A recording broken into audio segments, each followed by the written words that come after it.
What is going on, everybody? Welcome back to another episode of the Base Fuego y Sonrisa podcast. Let's go! Woo!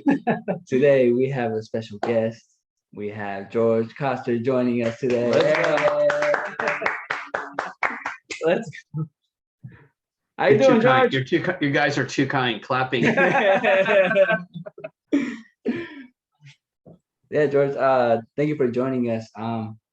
If you can just give us a little background of who you are and what are you up to these days? All right. So my name is George Koster, and I produce a podcast called Voices of the Community. It's broadcast on KSFP 102.5 FM in San Francisco. And you can also stream it there. And it's both a 30-minute show and an hour show. And you can also get Voices of the Community, and I always love this term, any place you find podcast. So that that could be Spotify, it could be YouTube, because we were just talking about how important YouTube is for hearing impaired audience members, or Google, or all the usual suspects that are out there. I started Voices of the Community in 2013-14 at City College of San Francisco. Oh, nice. When they used to have a station called KCSF, and most people don't realize that after World War II, a lot of community colleges both had a radio station and a TV station that were all kind of part of the FCC early days. So City College is a community college, not a junior college. Why one would care about that is, and therein lies kind of the conflict that's going on within City College of San Francisco. And that is, a community college is really all about lifetime learning, and a junior college is all about teaching someone a specific trade or get a certificate for two-year transfers to a state college or university, et cetera. That's the term junior college, right? So there's that whole schism that's going on. And so I launched this show as part of a public affairs class that I put together with Dr. Hale.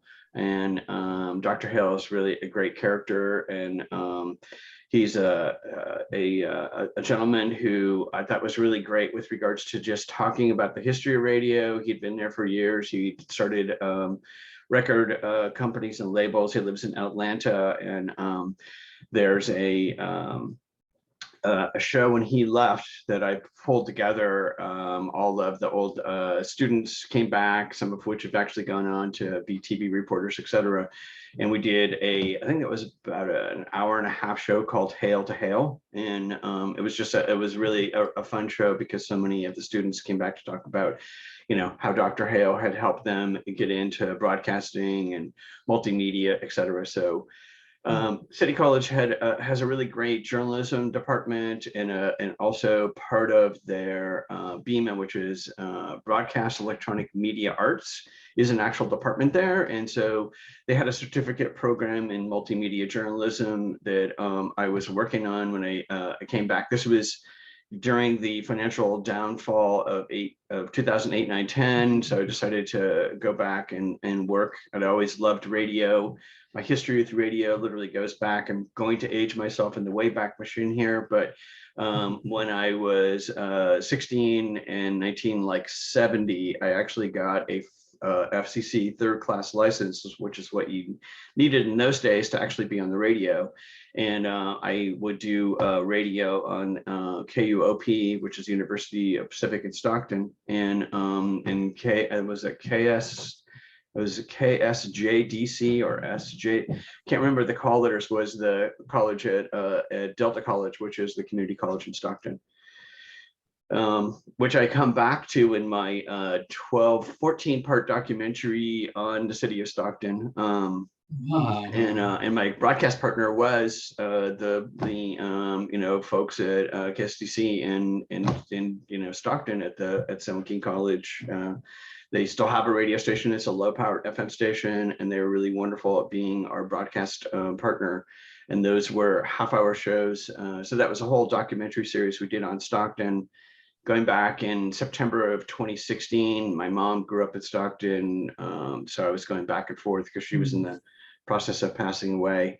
So I was at that point, Voices of the Community, the station, segue back to City College of San Francisco. When I was doing the whole series, one of the things I decided to do, for anyone who knows the history of City College, they had gone through this whole decreditation process where the school was being decredited. So that meant that conceivably classes you would take, you wouldn't get credit for, you couldn't transfer them. The whole thing was pretty much it was fascinating to watch all the politics of it. So for anyone who's listening, you can go to my site, georgekoster.com, and then click on Voices of the Community. There's an archives section, or go to Simplecast. All of the episodes are there as well. But I did a 5-hour segment. Those were when I was doing 1-hour shows at KCSF, and it was basically a 5-hour documentary on, or a 5-part documentary on City College and the whole accreditation issue. And it was just fascinating to talk to all these longtime teachers who'd been there, students, as we were talking earlier about the Oral Lee Foundation, my latest episode, just how important education was, and how, Dr. Hale's impact, but all of these other teachers' impact on students, who had gone through. So it includes a couple of interviews, one with my associate producer, Eric Estrada. Yell out for Eric Estrada, works all the audio magic in the background. His show, he was a DJ, and it was always DJ Chips. So, because of Eric Estrada. So nice. Chips is wonderful. He was our station manager, helped me really launch the show. So I did this whole series on City College, which was really fascinating to just go through and interview all these folks who work there. But then, what I also discovered was all the politics around education, right? So, the accreditation agency itself was being decredited. They would never, I tried for months, really for an entire fall and spring semester, as they put the whole series together. I reached out to them literally once a week. It just became kind of a standing joke where I would just reach out. I'd call the organization. I'd call the person who was their media person. No one wanted to be on air. No one wanted to be on camera to talk about them. Then there was an entire investigation on them, as well as to who they were, and all their inherent conflicts of interest and accreditation processes, etc. So, but throughout the whole thing, the saddest thing that I came to understand was just the process itself. Really, on the one hand, it was really good because it forced people to think about the importance of City College of San Francisco. In fact, we did a whole Misha, who still teaches there, is one of the professors that teaches all of the field video, and runs every spring the TV station that does an actual magazine show at City College. He worked with Tom, who is heading up Etc. magazine. So we did a great multimedia piece. And that was like spring, I want to say 13, 14. And the whole theme of the magazine and all of our shows were, what if City College closed? So a group of us from the video department, the radio, the magazine, all worked together to do these multimedia stories, where it was a magazine, it was an electronic magazine, and then all of the stories were also slideshows, videos, audio pieces as well. And so we went out and interviewed some of the folks like Sam, who is an owner of restaurants, a grocery store on 18th Street in San Francisco.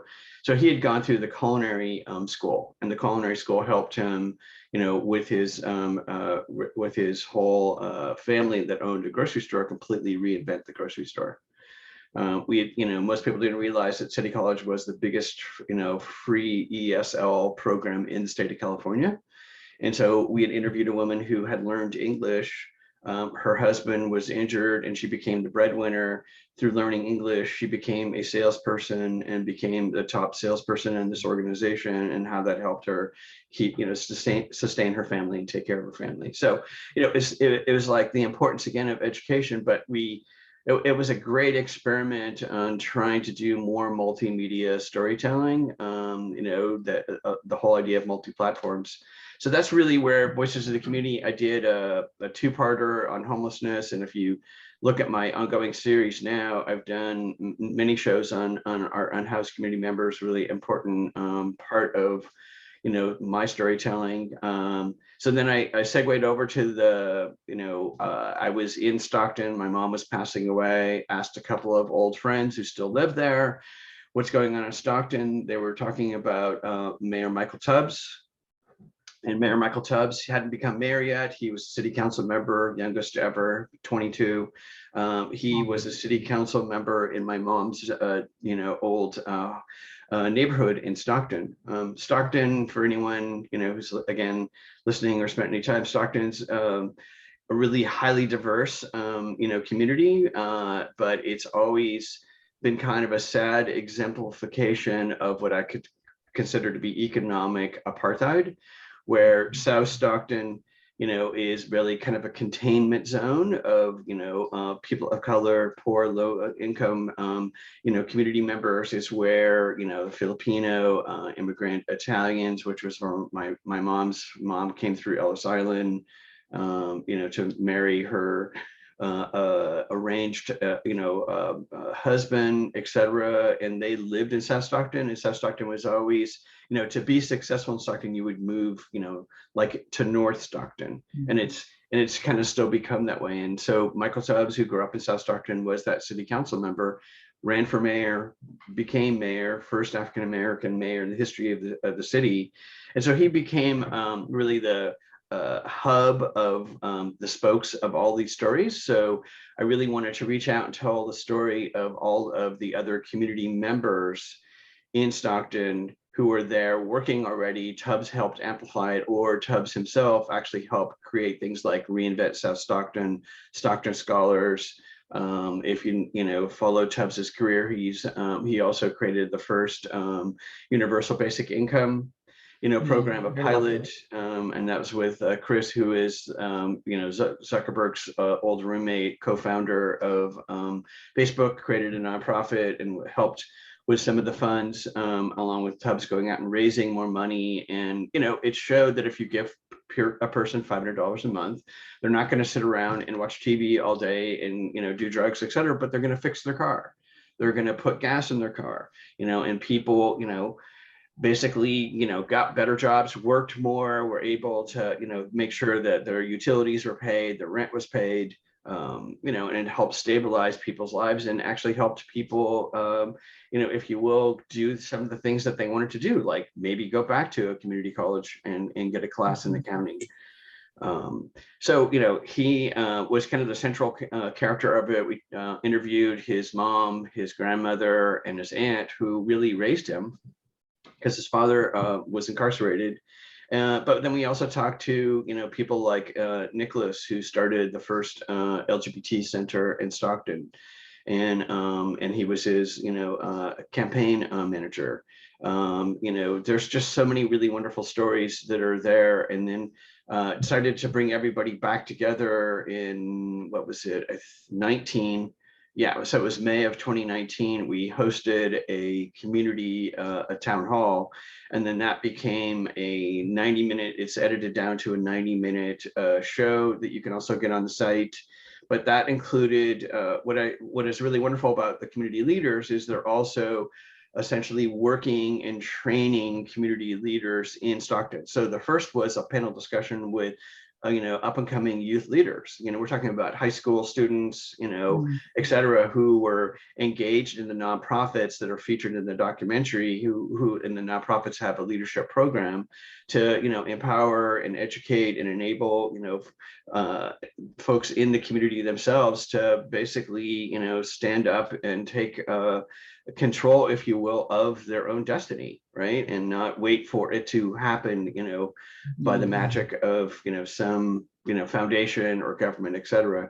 And then the second panel was, I brought everybody back together from the first documentary series, like 14 people, 13 people. And they were on a panel and went back and talked to them about, kind of where they saw it going from 16, 17. So what's happened over the last couple of years.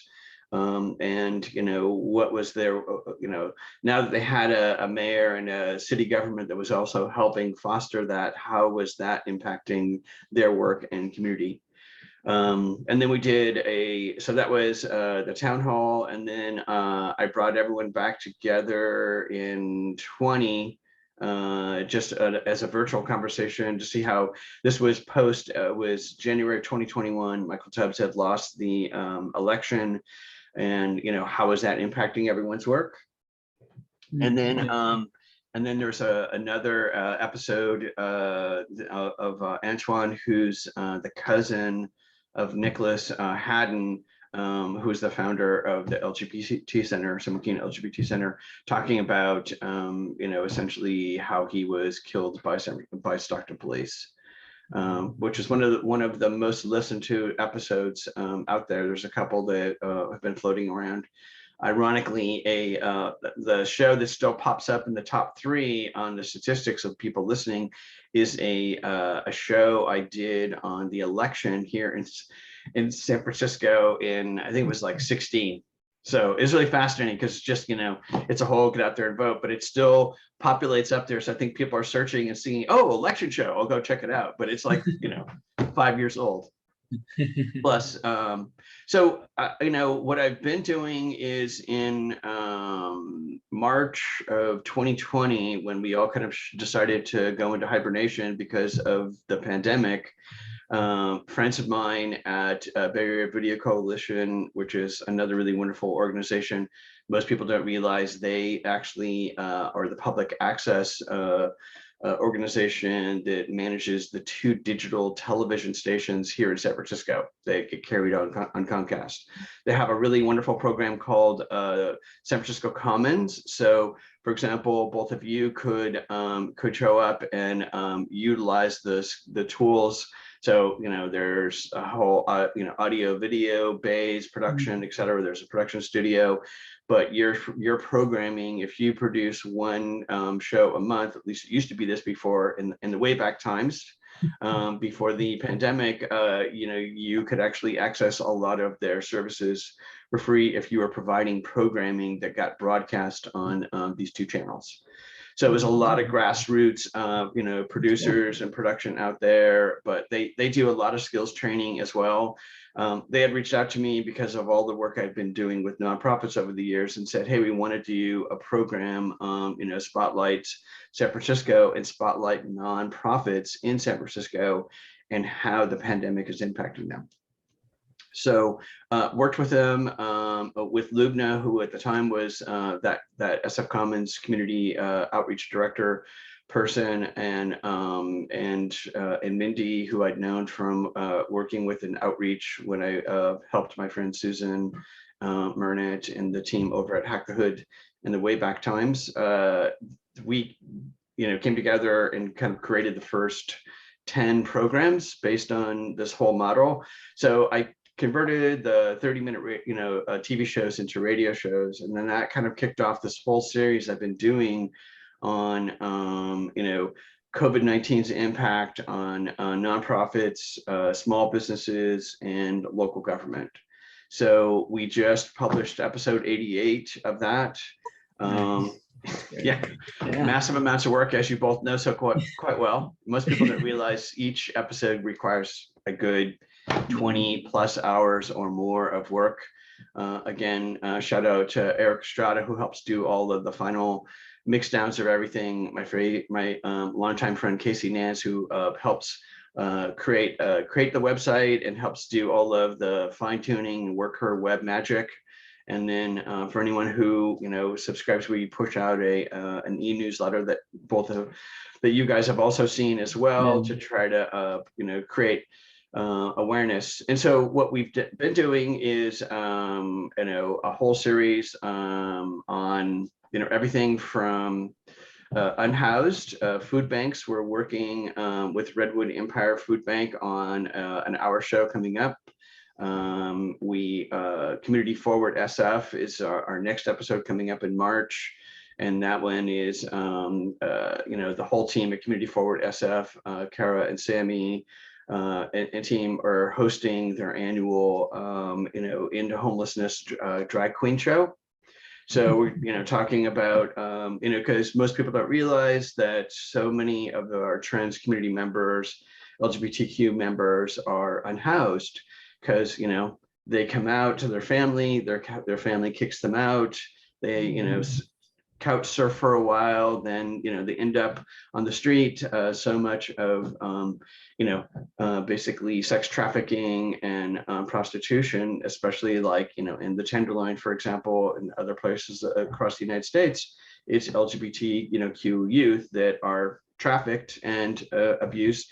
If you're a trans person, then it's even the statistics, as you both know, pretty sad, more of them being killed these days than ever before. So the goal of that show was really to highlight what Community Forward does a little bit, but really focus in on the importance of bringing a spotlight to, humor, trends, the whole drag queen community, et cetera, to help, bring awareness, but also raise money.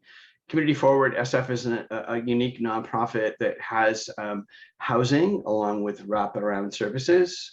If you've listened to any of the episodes, and both of you have at this point, I end each episode with the same question, which are, what are some of the good things that you could see coming out of the pandemic? Because I feel like that's, what the pandemic has done, at least for me, and especially telling all of these stories, is it's really, put an X-ray on how broken our system is, right? The magical thinking that somehow, everything's going to be okay, pull yourself up by your bootstraps, even if you don't have a pair of boots.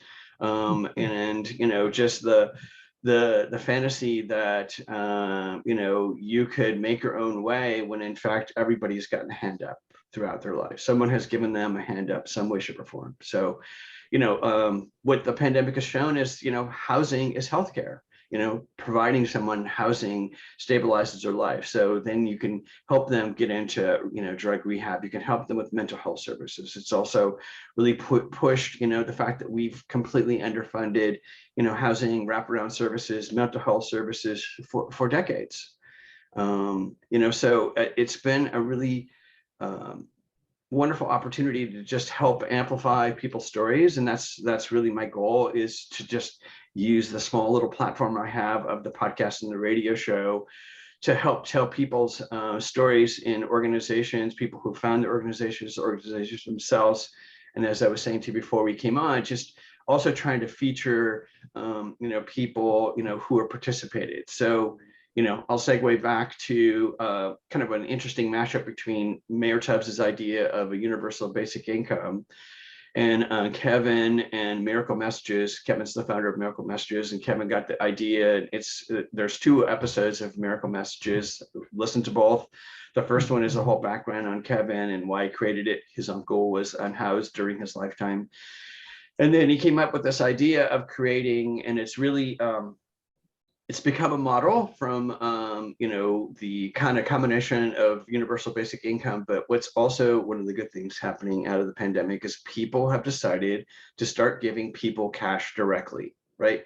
Do you trust your neighbors, right? Or is everyone just a crook, right? Or is everyone just out to work you over, take advantage of you, right? So, there's a whole movement of to basically give people cash directly. There's a nonprofit in British Columbia that's been piloting this model for a while of providing, funds to unhoused community members. So Kevin, got this idea on a Giving Tuesday, which is the annual, nonprofits Christmas Day, if you will, their version of Black Friday, which is, hey, you could actually give money to a nonprofit and help somebody. So he came up with the idea of trying to raise cash and put together a fund, and then through their volunteers, because Miracle Messages has this really robust volunteer network where the volunteers work hand in hand with telling. So just to back up for a second, Miracle Messages is based on essentially trying to have an unhoused person, develop a message, and then the volunteers find out where George's uncle or aunt or sister or brother live, find them, reach out to them and say, hey, George has been unhoused in San Francisco for a chronic person on the street is 3 years. So a sidebar to that is, for every year of someone living in the open, they lose about 20 to 25% of their cognitive ability. So if the city of San Francisco says you're chronically unhoused, you're a chronically homeless person for 3 years, that person's lost 60, 75% of their cognitive ability to have a conversation with you, to engage with you, right? So the volunteers reach out, they match up people, and Miracle Messages is brought together, several hundred families, and again, change people's lives. But Kevin got the idea of actually putting a fund together, and that fund would be used as a universal basic income for someone who's unhoused. So we do a whole episode with Kevin, Jen, who's a volunteer, and Ray, who was an unhoused person, who was a recipient of the program of, this universal basic income. And again, how that helped change Ray's life. And I won't, ruin the story because it's a really wonderful story. But, it's, so the whole goal of the Voices of the Community is, I'm just a platform. Look, I'm a cisgender white man, right? No one needs to hear more from a white, old, crotchety man. We've already heard enough of get off my lawn. So, if I'm an entry point for other cisgen white folk or white folk who, I know, et cetera, my network, or say, well, this would be an interesting show, and I can tell the stories of the Rays of the world and the Michael Tubbs of the world. I can share those, to people. If I could be that entry point, get one person to say, oh, wow, I didn't know about Community Forward, I need to donate them. Or I didn't know that Miracle Messages had a fund that I could help, give people money to get them off the street. So, so that's really been the goal of the whole series. It also includes stories with local governments, because I really wanted to talk about how local governments have been dealing with, the pandemic. It also, I've done a number of series and a panel discussion on small businesses, because again, most people don't realize how, the highest, especially restaurants, and there's several restaurants that are in the series, really great, local restaurants here in San Francisco, that, the number was as high as 50% of them were going to go out of business because of COVID. So many of the nonprofits are just hanging in there, trying to stay alive. A wonderful thing that's come out of the pandemic is the PPP loans for nonprofits. Yeah. Never before in the history of, Small Business Administration, the government, could a nonprofit go apply to the Small Business Administration for a PPP loan. So it's just really helped a lot of, nonprofits and small businesses. I did a whole series on, continue to do on performing arts organizations, because most people don't realize that when we shut down in March 2020, 90% of performing arts organizations really went into stasia, right? They just went into hibernation. Everyone who was working, and I work at 4 different theaters as a front of house, house manager, usher, et cetera, everyone was laid off. People are trying to get unemployment, trying to survive, et cetera, but no live performances. So, how have we come back with that? The ongoing struggle of performing arts organizations, coming back, to do live performances. And then, I did a whole hour show on libraries. My friends, Don and Lucy, who are doing a documentary there at Serendipity Films, also a great episode on the importance of public library. They've been working on this documentary called Free for All, the importance of public libraries, for a really long time. And they've been really struggling during the pandemic to try to get clearance for their materials, but hopefully this year they'll be able to do it and put it out there. But it's just, it's a really amazing documentary just about, libraries are it is really the town square. It's what's left of the town square and commons. And it gets back to what we were talking about earlier about access to technology, access to education, access to information. So I did a whole hour conversation, with librarians, and my friend Susan Clark, who's working with libraries across the state to try to help them, sustain in libraries, right? Where, if you're a resident of San Francisco and you go to the San Francisco Main Library, there's a lot of unhoused people, community members that use the library, and the library struggled for years to try to deal with, with that as well. But, it's a place where someone can come and, how do you access, how do you be an electronic citizen? How do you be an e-citizen in our community if you don't have a computer, if you don't have broadband or access to it, et cetera. So libraries to me are like, there are the new community center. I mean, it's where we still come together and can have constructive conversations. So, it's been a really great opportunity to tell all the stories. There's so many in there. I'm working on several other. One of the things I've been trying to do when we came back is do hour-long or more shows that are live streamed on Zoom, and then broadcast through Facebook and YouTube to try to get, and then invite audience members to participate in the Zoom rooms to ask questions. And so we did a panel discussion on performing arts companies coming back, and that was September. Then we did in October a whole small business kind of panel where I had worked in partnership with my friend Luke over at American Marketing Association chapter of San Francisco.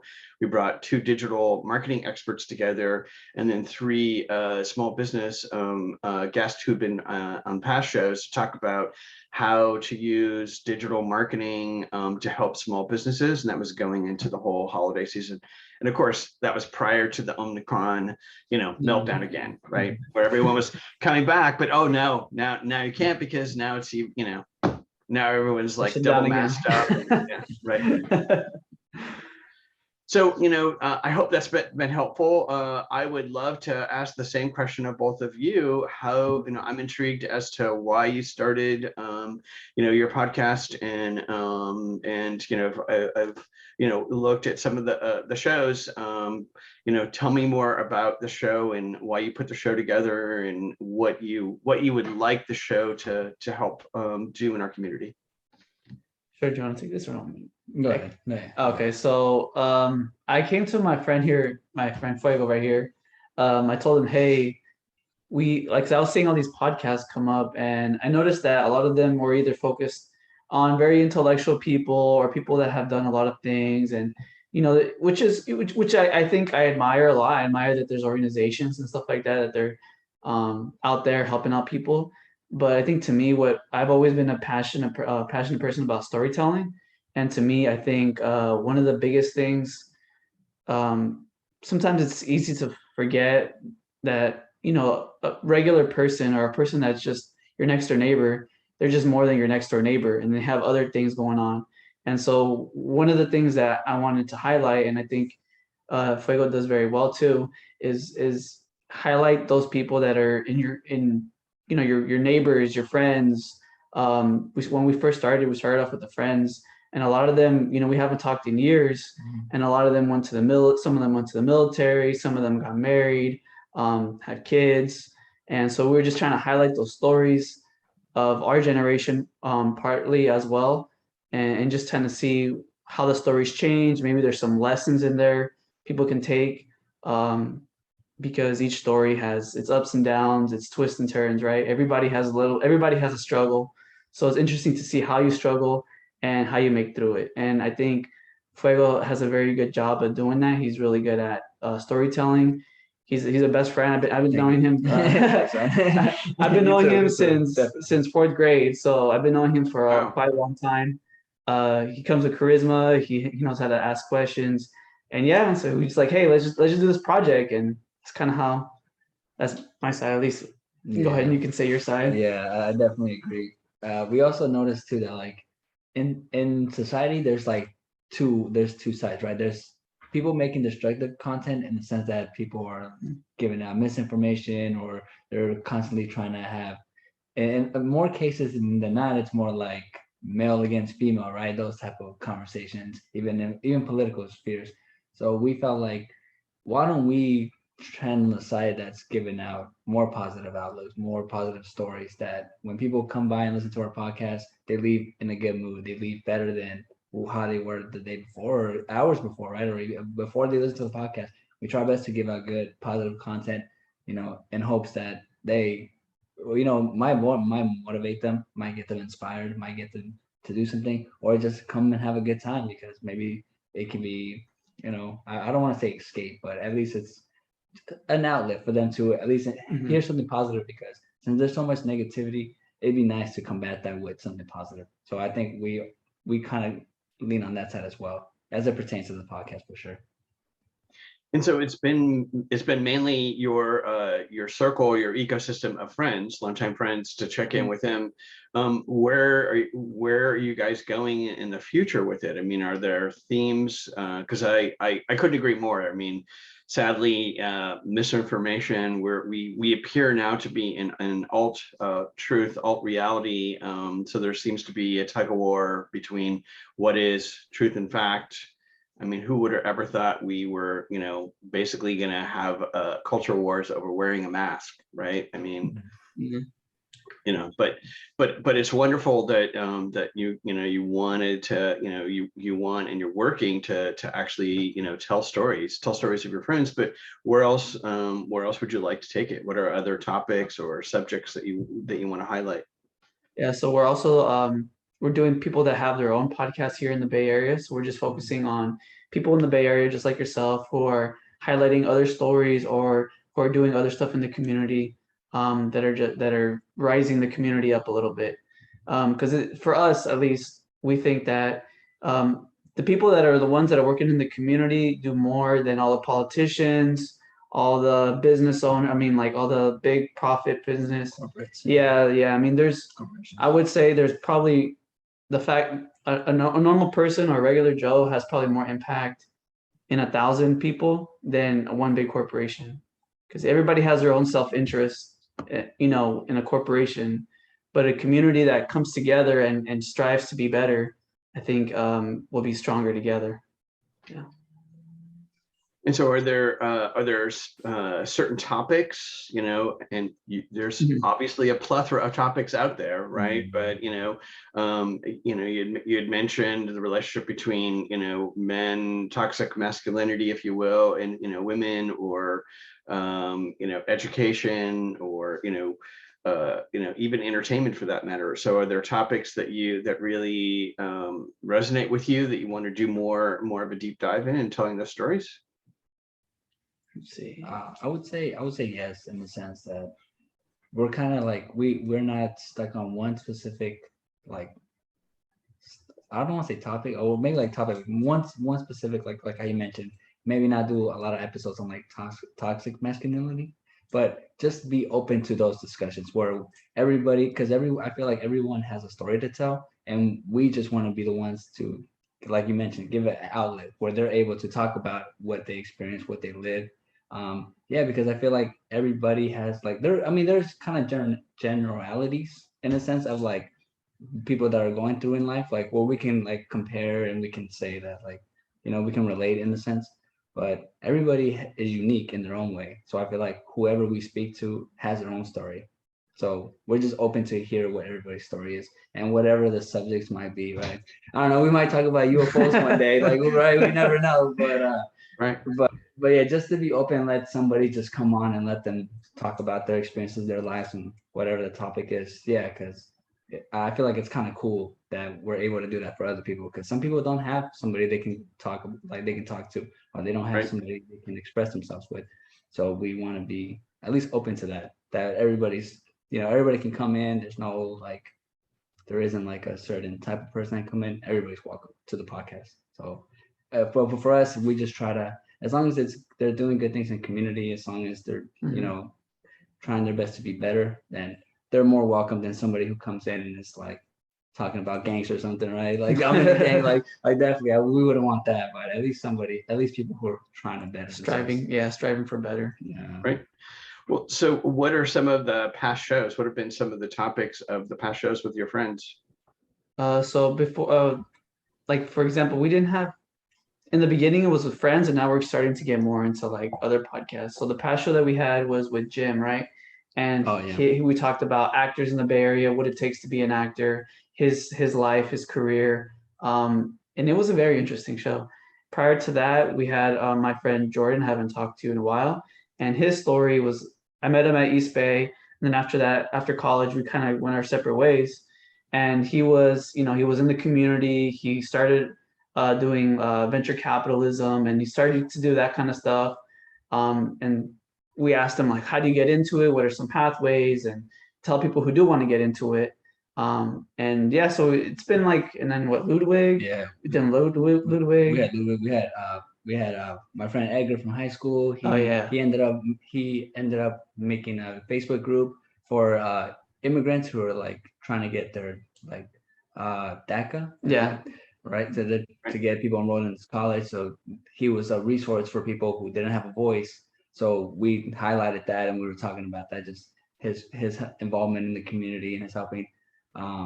Yeah, so we had him, we had Ludwig. He was in the military. I think he was in the army, if I'm not mistaken. Yeah. And we talked about like veterans who later in life deal with like mental disorder or post-traumatic stress, right? So we were talking about, he had ideas of like tools or resources that they can have, because I guess there's not as much as we would like.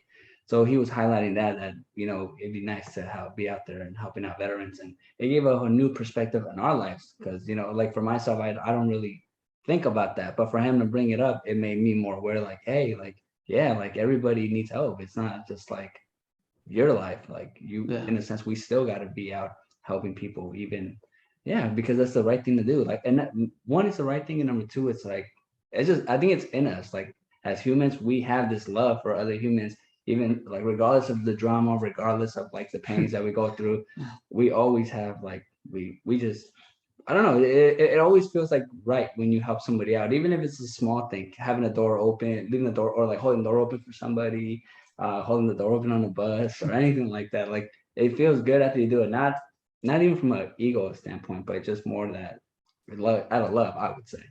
You just feel that love. So yeah, most of our friends have like, yeah, they have very interesting topics they talked about in their experiences. So yeah, but it has been like, there hasn't been just one topic. It has been just different experiences, different topics for sure.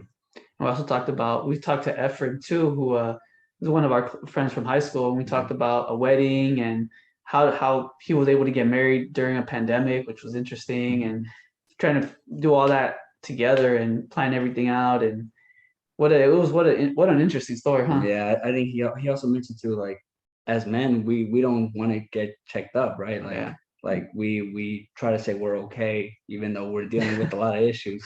Because we want to be like this super macho guy, but knowing that we're dealing with maybe maybe like a pulled muscle or something.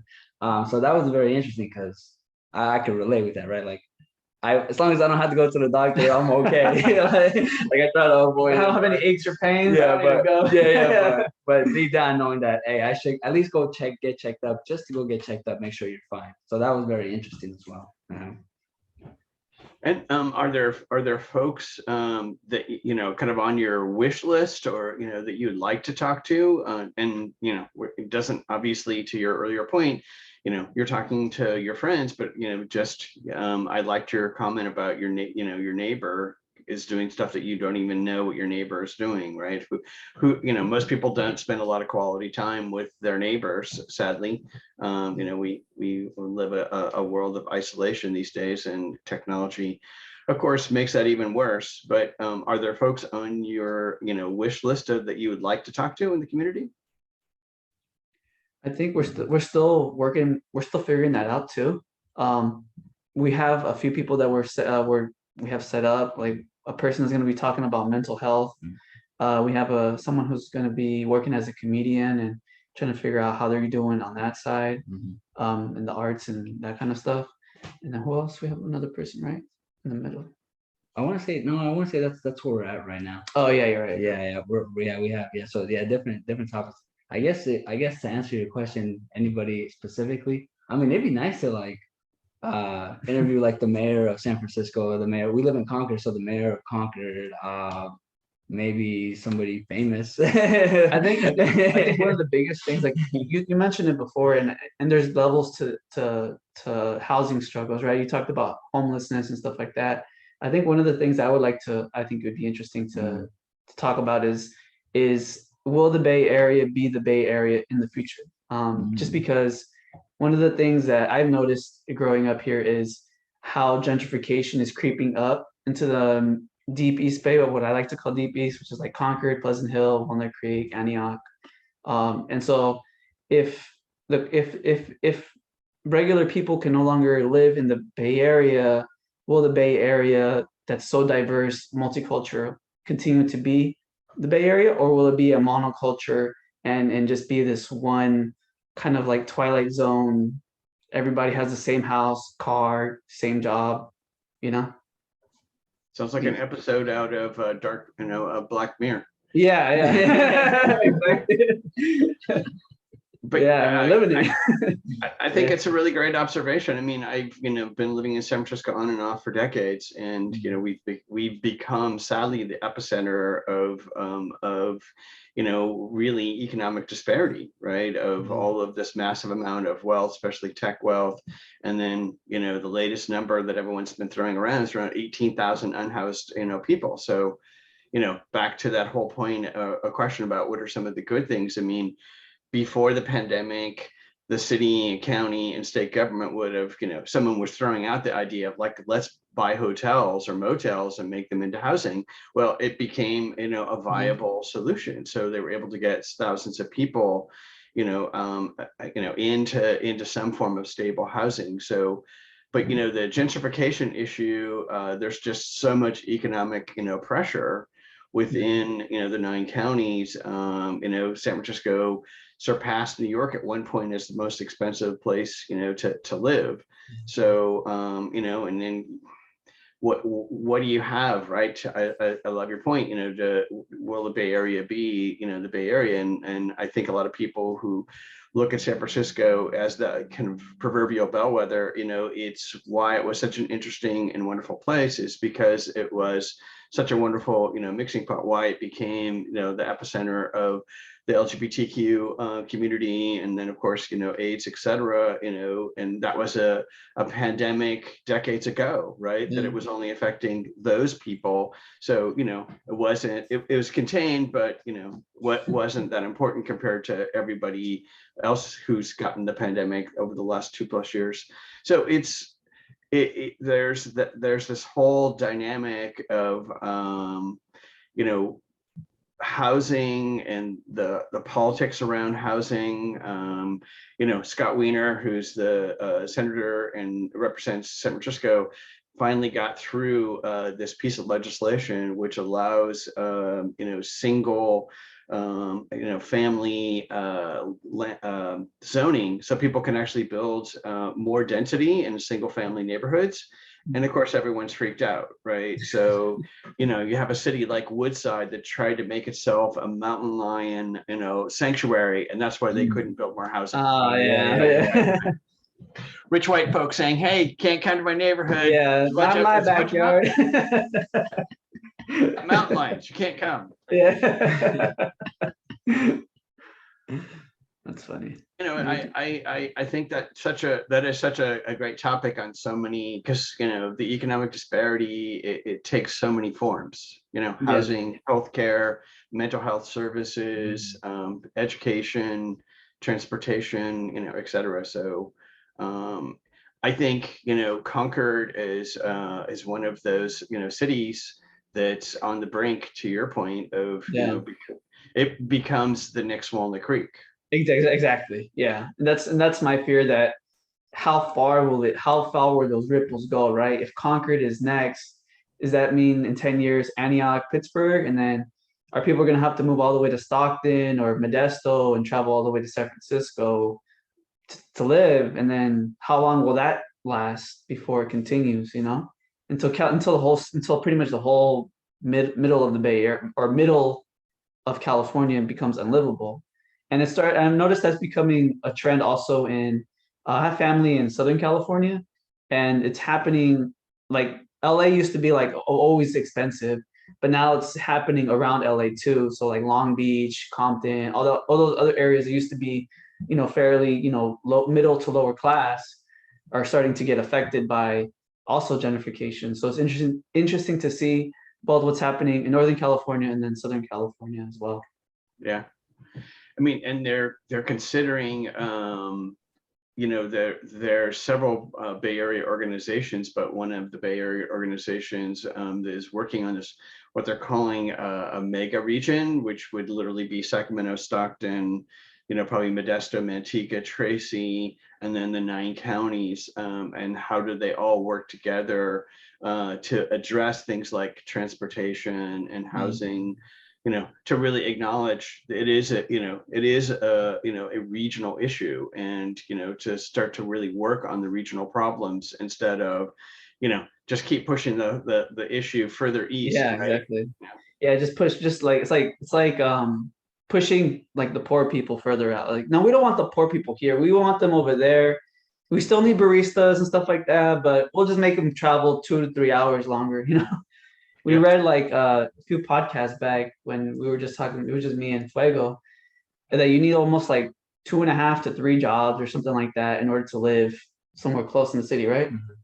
And it was like, damn, like how, that's not even possible. I don't even think.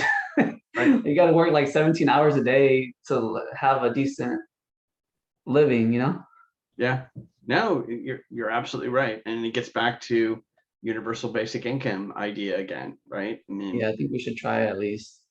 Because I remember hearing a story about someone in Stockton, because you mentioned it before, that there was a gentleman, he was stuck in a rut, and he was able to apply for the UBI, just somehow was able to get in there.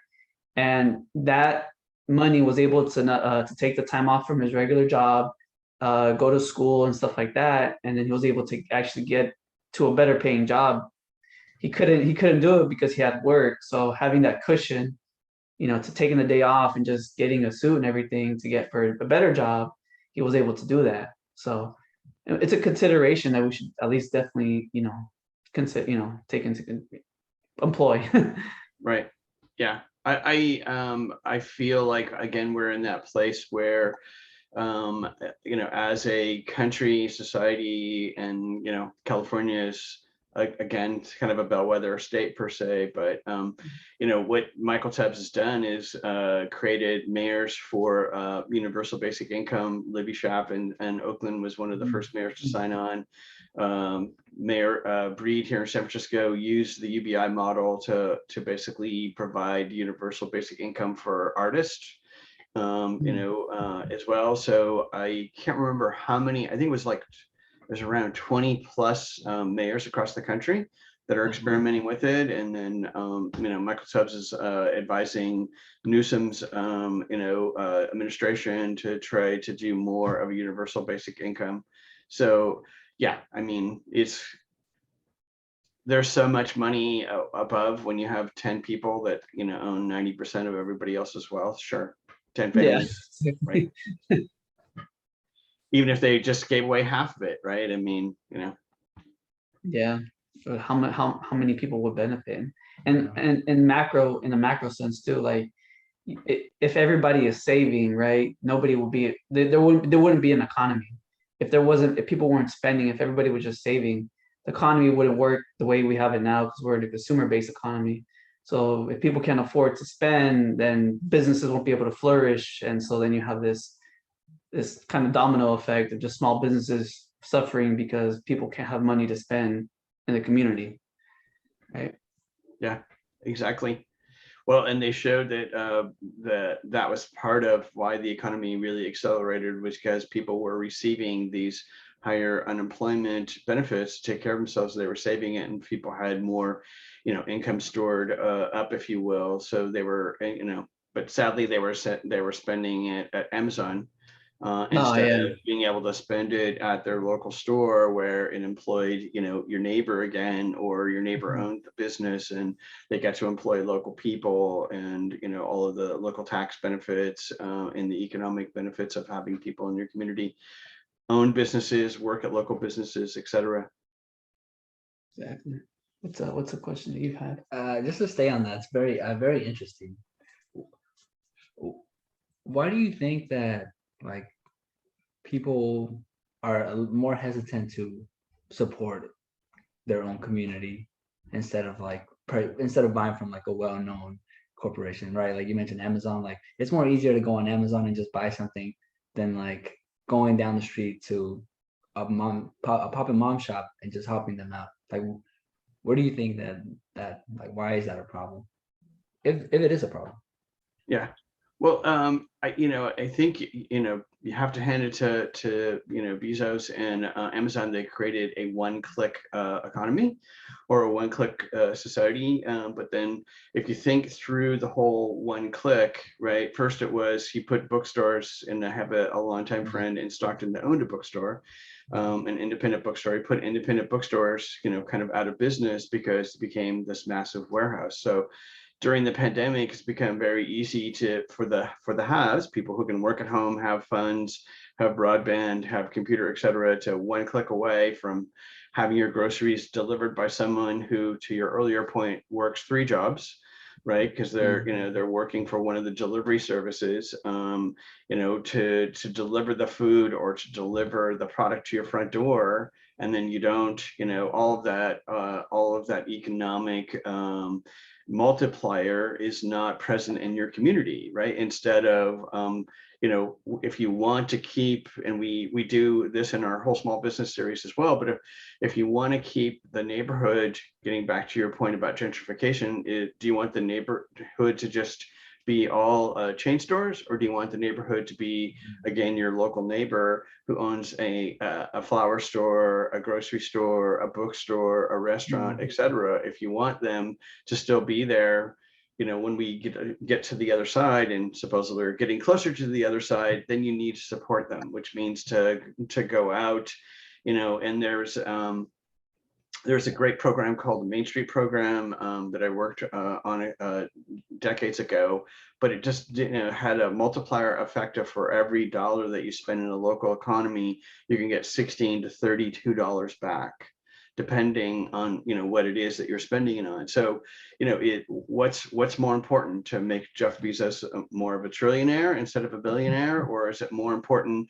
to support your local resident who's there, who put themselves at risk to start a business and has a passion and a dream, to support that? Because what's important to people is your neighborhood, right? Your local commercial corridor. And houses that are close to walkable commercial corridors are worth more money. Why? Because people want to be able to walk out their door and go to their favorite coffee shop, or go get a book, or go have dinner, or go see a comedian, et cetera. So I did a series on economic development with my friend Andrea Baker, who went on to start Bayview Bistro, which was like a little micro enterprise. She was helping incubate out food entrepreneurs, right? Or I've also heard coined a hobbypreneur. So my friend Susan Mernett, who's the ED over at Crucible, on that show we talk about her efforts to support makers, someone who might do everything from neon to jewelry to welding, etc. Someone who's a maker becoming an entrepreneur, and being able to take that making skill. I'm working on a show with 2 of my longtime friends, the Junk Girls, and we're trying to put it together in the springtime for a live show. But they are upcyclers, right? They take what people would consider to be junk and make it into jewelry, furniture, et cetera, and have a little retail store down in San Luis Obispo. And so I feel like the importance of economic development, it really, getting back to your earlier point, are we going to have a monoculture, right? And that monoculture of all the haves, going to the same stores, providing money to the same, transnational corporations that own a chain store, right? With, products made offshore, et cetera. So, it's community development has so many facets of it. There's the housing component of it, there's the economic development component of it, there's the socio-economic development of it as well. So I think, back to the, where opportunities coming out of this global pandemic is, so many businesses have closed down. It'll be interesting to see, how many, and at the same time, more businesses are starting up. I've been trying to track Yelp. I've tried to get folks from Yelp to come on the show. They won't do that, of course. But Yelp has, massive amounts of data, right, from small businesses, and I kind of track, their dashboard of data. And one of the interesting trends towards the end of last year was people were doing more, were starting up businesses. Of course, Omicron hit, so who knows what the impact that's been. But if you take downtowns like downtown San Francisco, historically big financial district, et cetera, if you spend any time there over the pandemic, it's sadly somewhat like a ghost town. It started to come back, but so many of those small businesses were relying on people who are in the office tower next to them to come out and have breakfast, lunch, dinner, et cetera, have their dry cleaning done, whatever. And those businesses just literally had to shut down because there's, no one in the offices. They're supposedly going to come back, but, it'll be interesting to see. I mean, Mark and Salesforce, big anchor in the city, and lots, tens of thousands of employees, billions of dollars. And he and his wife have been big supporters in San Francisco. So it'll be interesting to see how much of what looked like the economy will come back, and then will there also be an opportunity to support and enable people who have a dream to start up a business and to hire a person locally, because I think that's the other side of how we could conceivably, reinvent ourselves, right? To Fuego's point about, this was part of our show on makers, and Michelle from Nana Joe's Granola had a good point. Who do you want to survive coming out of the pandemic? Jeff Bezos or your local food maker, or your local grocery store, or your local restaurateur, etc. And I think another thing that you made a great point of how we have this. I mean, we're very fortunate, right? We have all these technology jobs, and for the people that are thriving, who are in tech, I'm glad that they have good paying jobs and stuff like that. But I guess it also highlights something, right? Which is when you have businesses relying on tech, and something happens, the change happens, what happens to those businesses? I'm pretty sure a lot of them close down, right? So like all those businesses that were relying for the same tech company, the same tech consumer to buy the coffee, do the dry cleaning, like you said, and now they all work from home. What happens to those companies? Maybe it's a way for us to evolve. You know what I'm saying? Because just relying on one thing, it doesn't seem to work out very well.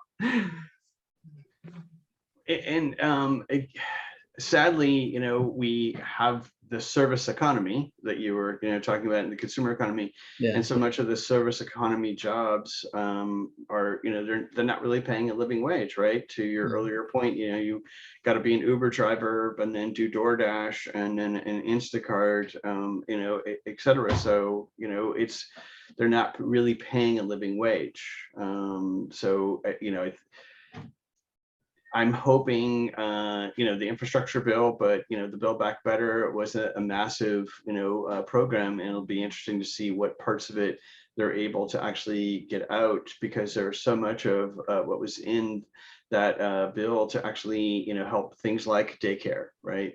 So, if you provide daycare, that allows people to work, right, or to go to school, et cetera. So, and there was a big part of it to support community colleges, because, Joe, his wife is a teacher at community colleges, and of course they had to say, we're going to have to cut that, which was really sad, because, community colleges need all the help they can get. They're such a great bridge for people who are coming out of high school, not sure what they want to do, or people who were, in their mid-career, downsized out of their job, et cetera, or the business closed, and then being able to get the skills to get back into the workforce. You have a question? Yeah, nice. No, we want to be respectful of your time, George. Yeah. So we might start segueing towards the end of this episode. You want to ask your question or you want to go? Go ahead and do rapid fire. Okay, Yeah. so what we do on the podcast, we do a rapid fire question. There's just 5 random questions that I just shoot. But yeah, They're a lot of fun, by the way. yeah. So we'll go into it. All right, George. So first question is, what's your favorite color? Red. Favorite number? 9. Oh, nice. Favorite wrestler growing up? Favorite wrestler growing up? Wow. Like wrestler, like TV wrestler. Yeah. Yeah. Right. There was a crazy wrestler, and his name was something George, and I always thought he had a really strange costume and hair. This was, again, dating myself back in the 60s when big time wrestling was first, came onto TV, complete theatrics. I mean, Nice. Favorite Bay Area spot. So a spot can be like a view, it can be a restaurant, your favorite Bay Area spot. I would say the San Francisco Presidio, and if you haven't spent time in the Presidio, it's one of my favorite spots to go to. It's such an amazing success story. I mean, thanks to Nancy Pelosi, who's our congressperson, but really working, for anyone who's been around for a while, they were closing all the military bases in the 90s. And it's an old military base. It's a base that goes back to 1776 when the Spanish, had it. And there's parts of it that are that old. But they came up with this really unique model of creating the Presidio Foundation, and then the foundation had to become self-sufficient within, I think it was like 10 years, and they've managed to do that. And then she's managed to bring more federal money to rebuild the whole entrance into the bridge. And then now back to Mark and his wife at Salesforce, they've actually put money into creating the Tunnel Top Park, which is going to be an amazing resource in San Francisco to connect the Presidio with Chrissy Field. And wow, that's cool. Yeah. Yeah. And then restoring most people don't realize up on the ridge, there was all these guns, these cannons, huge cannons from World War II. I mean, it goes back really to the Civil War, but during World War II, there was a big fear that Japan was going to bring submarines into the bay, et cetera. So there's these, essentially barracks of what used to be cement housing for these very massive guns. So they've been working on restoring parts of those as well as part of the hilltop. So it's I go out. I'm there about once a week and go on walks, because you can go from Chrissy Fields up into a eucalyptus or redwood trees. It's in the middle of a city. It's like this national park. So not many places like it. Yeah, nice. So. And last question, favorite Bay Area artist. So it could be musician, actor, whatever you like. Well, yeah, that's a really hard question. What I'm going to do is I'm going to say artist organization. One of my favorite artist organizations, and I work with them, is the folks at City Arts and Lectures. Sydney Goldstein started it. Her daughter Kate and Holly still manage it along with Allie, and she had a vision of taking over the old Norris Auditorium, which was an old high school auditorium from the 30s on Franklin and Hayes Street, and she restored it and brought it back to life. And we did our first show back there in, I think it was 2013. Sheryl Sandberg was on book tour, and that was the first show.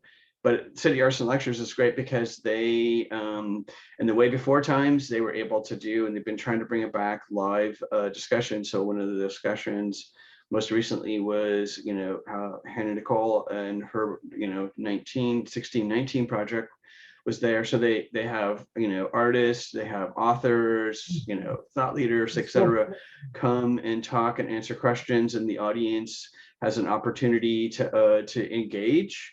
So that's just City Arts, but then they brought the theater back. So, there's, You Speak's done shows there. I mean, it's just, if the San Francisco Unified School District didn't own the theater, it would have been knocked down for condos or something horrible, but it's an old 1930s era theater. The San Francisco Gay Men's Chorus just did their annual Christmas show last year that I worked. So it's just, it's a great small little organization started by a woman with the idea of hosting live lectures to the community and getting the community engaged and having those conversations. And that's become a platform for so many folks. Wow. Right. Powerful. Yeah, those are all my rapid fire questions. And then I just have one last question before we let you go. What does the Bay Area mean to you? I'm going to segue back to our, your question, whether or not the Bay Area, will become something that we can't really recognize. I mean, I feel like what's the most unique part about the San Francisco Bay Area has been that folks from all over the world can come here and find themselves, reinvent themselves. It's a place where, technology, biotech,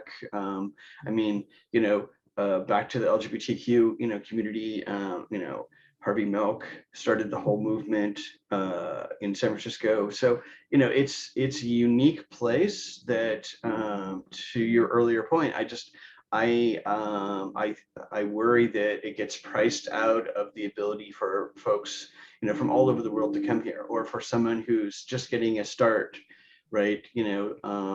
Coming to the Bay Area and finding their way and being able to contribute to what's been, a really unique, creative, open, progressive fabric, if you will. So, I'm hoping that coming out of the pandemic, there's the opportunity for, people to do more startups, business. And frankly, I think, from an environmental piece, I feel like we're on the verge of kind of, this 1,200-year drought could be an opportunity to figure out how to, recycle all of our water, do desalination in a way that doesn't use massive amounts of, electricity and power, and reinvent how we use water. And, I think San Francisco could be, the epicenter of that as well. Do you have any other Man, questions? that's amazing. That's crazy. Yeah, that's Wow. amazing. No, I think we're Yeah. All right, George. Well, thank you for Well, your time. So same question for you guys. Where do you want to see your work, your podcasts, go? Where would you guys like to take it?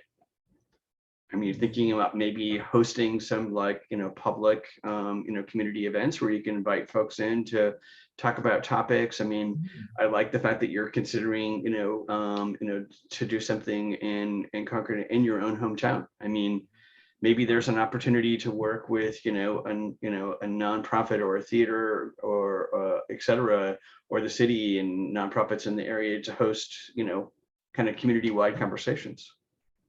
Yeah, no, that'd be great. That's like actually a good idea. Yeah, we haven't never thought about that. Yeah, that'd be a good idea. Yeah. Well, Yeah. I think Concord could really use that, right? I mean, because it sounds like what you're really trying to do is facilitate the stories of your friends, but also facilitate the story of your community. And Concord needs local residents there to help step up and tell the story. Maybe the library becomes your partner. Yeah, no, that's a great idea. Thank you, George. That's a great idea. Yeah. Once we get that going, we'll definitely send you an email. Let you know, we'll update you. Yeah, we'll let you know. Yeah, because it's a really great idea. Thank you, George. Yeah. But yeah, George, on that note, we appreciate your time. Thank you for coming by. Thank you for giving us your time. And tell people where they can find you, how they can your email, website, everything. Yeah. Sure. So Voices of the Community, you can find it on georgekoster.com, and then just click on Voices of the Community. You'll see the series. There's the Stockton documentary, there's the COVID-19 series, and then there's archives shows, which I've mentioned some of those. And you can find me on all of the usual, spots, Apple, Spotify, although I've thought about taking it off Spotify given the Joe Rogan issue. And then if you have story ideas, folks to interview or thoughts, et cetera, or feedback on shows, just, you can send me an email, george@georgekoster.com, and love to hear from folks. And then when you guys get this published, right, get it ready, please let me know so that way I can promote it, on social media and promote it in my next e-newsletter as well. Thank you so much. Yeah, thank you so much. and share your shows whenever you guys do another show, etc. Thank you for coming on. We really did appreciate your time and effort, and time is the most precious commodity. So we just want to say thank you again, and just take time off your day to be with us and have a cool conversation. Yeah. Well, it's good because it's time away from editing the next show. So any excuse to not spend many hours editing, right? And whatever works for you, we'll take it. Exactly. I figured you guys could relate to that. Yeah. We've had our conversations too. Right. Exactly. You're thinking to yourself, oh my God, how are we going to edit this down? So it's only an hour long. Yeah, exactly. Right. Well, thank you both for having me on the show. Again, send me the information, and I was going to say, if you're at all interested in reaching out to think about in terms of putting together a radio show component of it. It's 29 minutes and 30 seconds for a radio show, or just your podcast. Let me know. I'll introduce you to Mel Baker, who's the station programmer at KSFP. And he's put together a little program where he's filling programming with podcast. So, as you finish stuff or things that you've just finished, if you want to send me links to it, I'll make an introduction to Mel, and you guys can take it from there. Oh yeah, that'd be awesome. Thank you. Well, we're trying, the whole goal of creating KSFP was to create, there's not many opportunities you get when you can, create a terrestrial radio station, even though it's an LP FM, low powered FM station. We can't compete with KQEDs of the world. No one can actually. But not many folks have an opportunity to be on terrestrial radio. Terrestrial radio has become corporatized, right? So this is a small grassroots community radio station, really working to feature voices from the unheard folks who just aren't going to get a chance to be on, KGO or, KMBR and all of the corporate media that's out there. So that's much appreciated. Thank you. Absolutely. Follow up. All right. Copy that. Thank you again. See ya. Bye. Take care. Have a good week. Likewise. Bye. Bye.